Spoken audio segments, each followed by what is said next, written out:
প্রায় 8টা বেজে গেছে, এখনও আমরা শিলিগুড়ি থেকে বেরোতে পারিনি, কারণ জিনিসপত্র গোছগাছ চলছে আর বাইকটাও প্রচণ্ড নোংরা হয়ে গেছিলো। একটু পরিষ্কার করে জিনিসপত্র সব ব্যাগে করে সমস্ত লাগিয়ে নেওয়া হয়েছে। এই হচ্ছে হোটেল হিমালয়ান রিজেন্সি।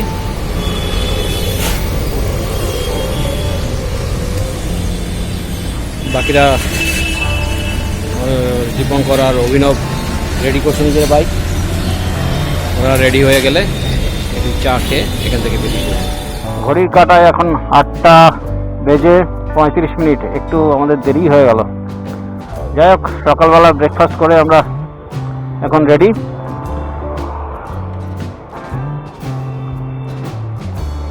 লম্বা জার্নি। শিলিগুড়ি থেকে দূরত্ব দুর্গাপুরের হচ্ছে 523 কিলোমিটার।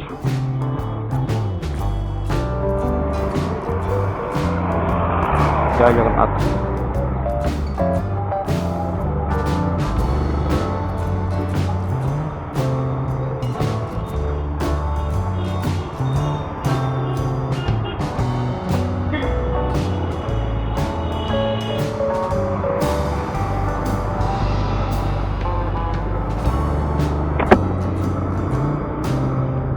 শিলিগুড়ি শহরে এখনো সেই ভিড় জমেনি রাস্তায়, কারণ হচ্ছে এখন সকাল সকাল রাস্তায় ভিড় থাকে না খুব একটা। এরপরে বেলা বাড়ার সাথে সাথে ভয়ঙ্কর ভিড় চলে।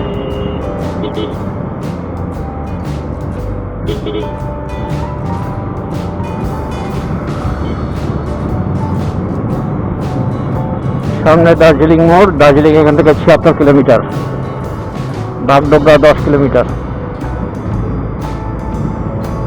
আমরা বাগডোগরা দিয়ে যাব।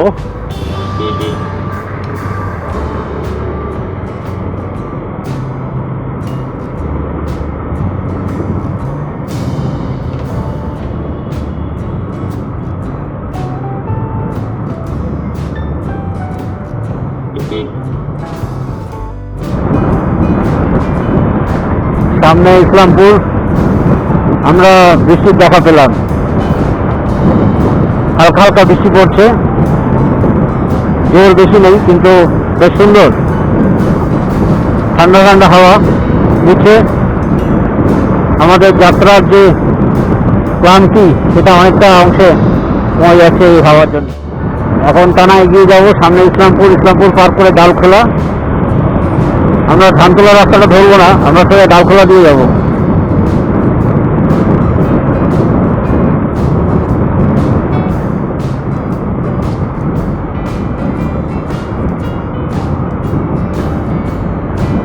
এখন কিষানগঞ্জের উপর দিয়ে যাচ্ছি আমরা।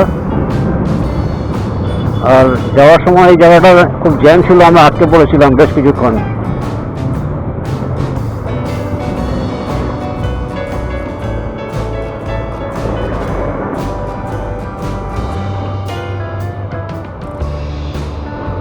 স্টেশনের উপর দিয়ে ফ্লাইওভার।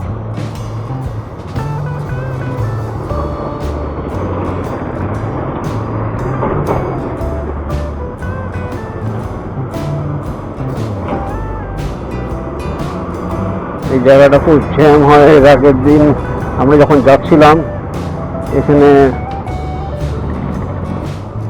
প্রচুর জ্যাম ছিল, কোনো রকম এখান থেকে ছাড়া পেয়েছিলাম।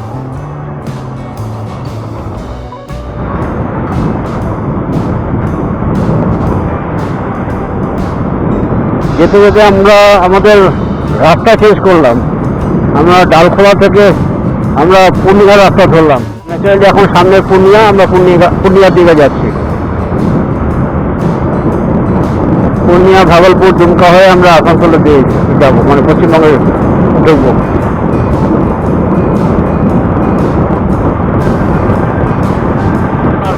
একটা চেঞ্জ হয়েছে, আমরা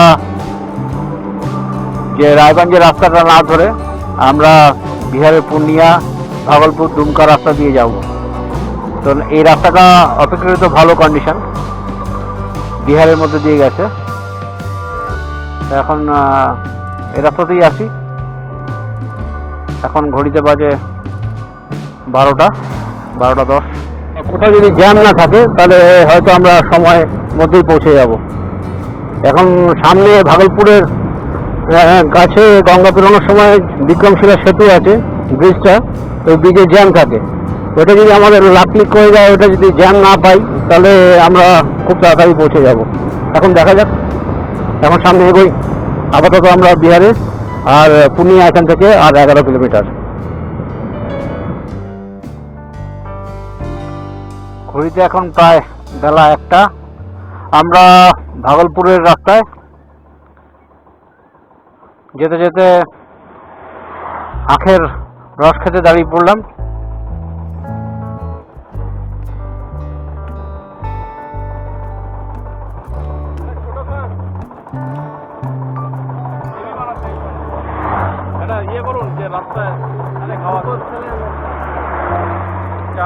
দীপঙ্কর আর অভিনব আখের রস খাওয়ার জন্য বাইক দাঁড় করালো, আর আমার বাইক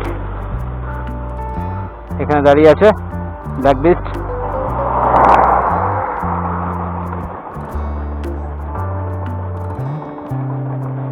কিছুক্ষণের জন্য বিশ্রাম নিচ্ছি, তার কারণে অনেকটা চালিয়ে এলাম। এখান থেকে ভাগলপুর আর 55 কিলোমিটার।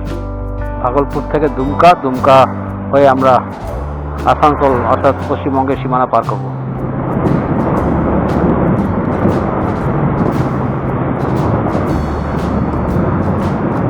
অনেকক্ষণ ধরে এক নাগাড়ে টানা বাইক চালাচ্ছি। লাস্ট স্টপেজ নিয়েছিলাম যেখানে আখের রস খেলাম, ওই জায়গায়। তাও হয়ে গেছে, ঘন্টা দেড়েক হয়ে গেছে।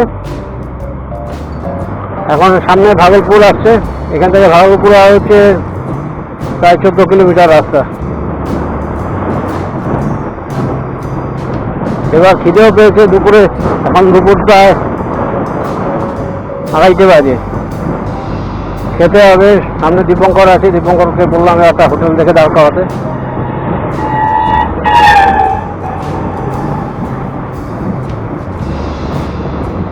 বিহারের এই রাস্তার মেইন প্রবলেম হচ্ছে রাস্তার কন্ডিশন ভালো, কিন্তু এখানে রাস্তার মধ্যে ট্রাফিকের কোনো রকম নিয়ম নীতি কেউ মানে না। যে যেদিক দিয়ে পাচ্ছে চলছে। আর সবচেয়ে সাংঘাতিক ব্যাপার আর সবচেয়ে বাজে ব্যাপার যেটা হচ্ছে, প্রচুর ট্রাক্টর যখন তখন ডায়ে বায়ে ঢুকে যায়, আর তার সঙ্গে অটো।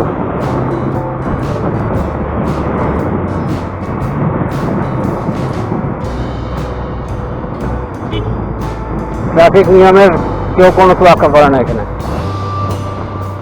সুতরাং নিজেকে বাঁচিয়ে রাইড করা।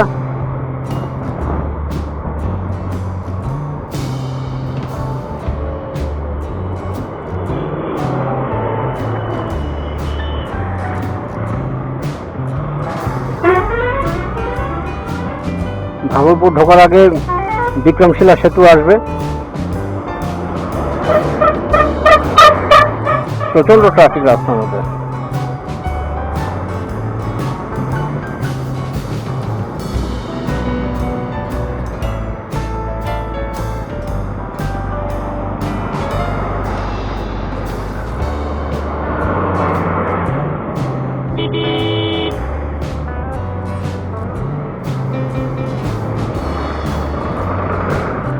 আমরা এখন বিক্রমশিলা সেতু পার করছি। এই সেতু পেরিয়ে গেলেই হচ্ছে ভাগলপুর শহর। গঙ্গার ওপরে এই ব্রিজ, অনেকটা লম্বা ব্রিজ।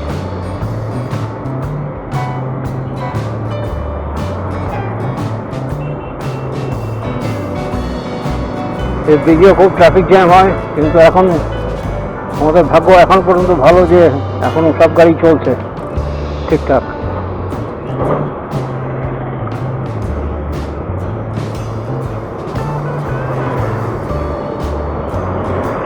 ব্রিজটা তাড়াতাড়ি পেরিয়ে যেতে হবে, কারণ এখানে ট্রাফিক জ্যামের একটা ভয় থাকে।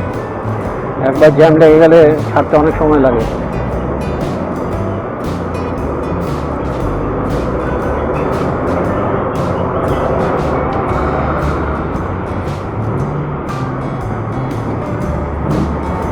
অনেকটা লম্বা এই ব্রিজ।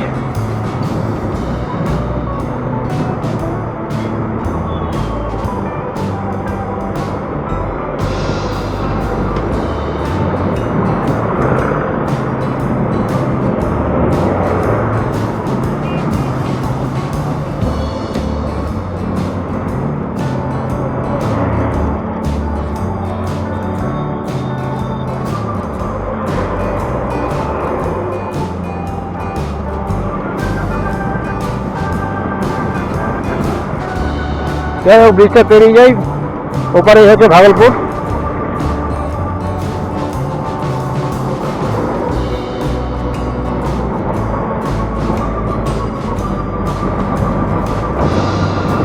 এই রাস্তাটা হচ্ছে বাইপাস রাস্তা, ভাগলপুর শহরের উপরে ফ্লাইওভার, আর নিচে হচ্ছে ভাগলপুর শহর।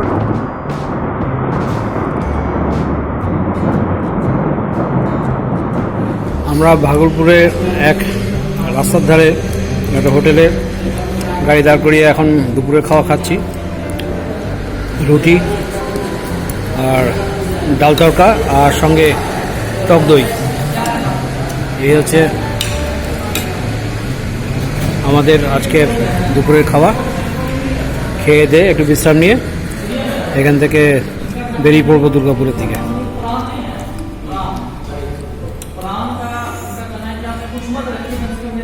এখান থেকে দুর্গাপুরের দূরত্ব আর মোটামুটি 235 কিলোমিটার।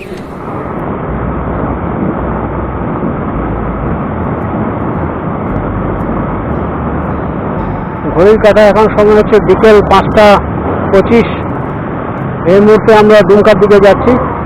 এখান থেকে হাঁসডি দূরত্ব হচ্ছে আর 40 কিলোমিটার।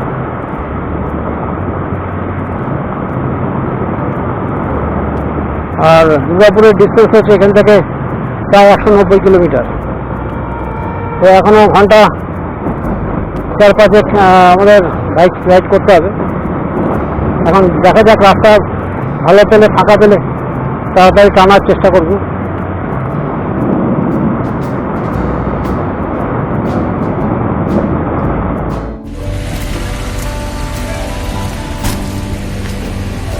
বাইক দাঁড় করালাম ইন্ডিয়ান অয়েলের পাম্পে। এখান থেকে দুমকা 40 কিলোমিটার। তেল নিলাম, রিফিলিং করালাম, আর নিজেরা একটু মুখে চুখে ঠান্ডা জল দিলাম, কারণ অনেকটা রাস্তা চালিয়ে এসেছি। একটু দাঁড়াবো, দাঁড়িয়ে যাই। সন্ধে হচ্ছে, একটু পরে সন্ধে নেমে যাবে, অন্ধকার নামবে। এখনো অনেকটা রাস্তা যেতে হবে, তো তারই প্রস্তুতি। একটু রেস্ট নিয়ে নিই, তারপর আবার সামনের দিকে এগোবো।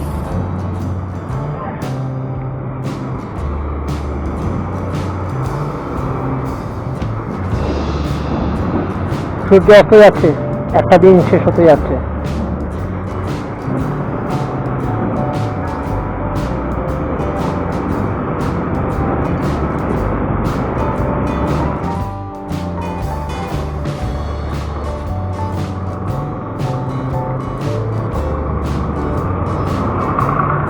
দুমকা এখান থেকে আর মাত্র 23 কিলোমিটার রাস্তা। সন্ধে নেমে গেছে, অন্ধকার রাস্তা, আর তারই মাঝখান দিয়ে ট্রাকের মেলা।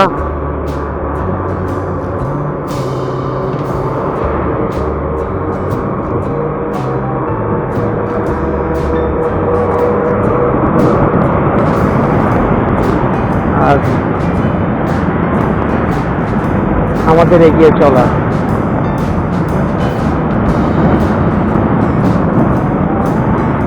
আমাদের যা গতি, তাতে মোটামুটি আমরা রাত 10টার মধ্যে আশা করি দুর্গাপুর ঢুকে যেতে পারবো।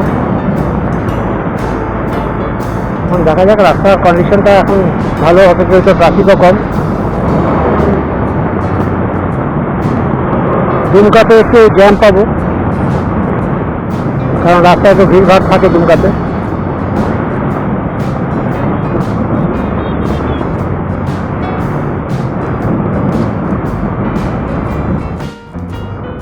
আমরা এখন দুমকার শহরের ভেতরে ঢুকলাম না।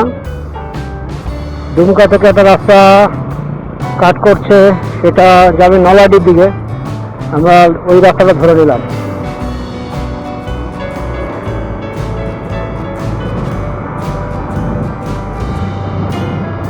সামনে আছে দীপঙ্কর। এখন রাত্রেবেলা রাস্তায় ট্রাফিক কিছুটা কমেছে, যে কারণে আমাদের বাইকের স্পিড কিছুটা হলেও বেড়েছে দিনের তুলনায়।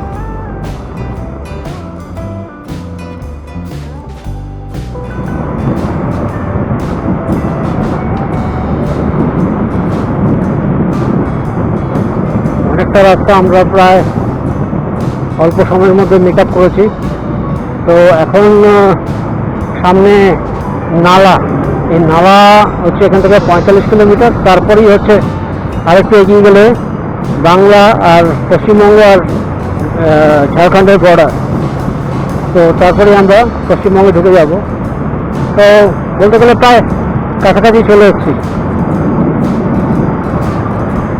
এগিয়ে যাওয়া যাক।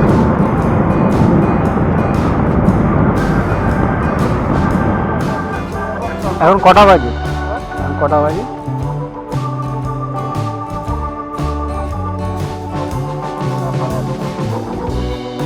এখন দীপঙ্করের বাইকের ঘড়িতে এখন রাত 8:30, 8:30। আমরা এই মুহূর্তে নালাতে দাঁড়িয়ে আছি। নালা মানে ড্রেন নয়, নালা একটা জায়গার নাম। আর এটা ঝাড়খণ্ডে পড়ে। আর 8 কিলোমিটার দূরে বেঙ্গলের মানে আমাদের পশ্চিমবঙ্গের বর্ডার। একটু পরে আমরা পশ্চিমবঙ্গে ঢুকবো। ঘড়িতে এখন রাত 9:10। আমরা আসানসোলে এসে পৌঁছেছি। আর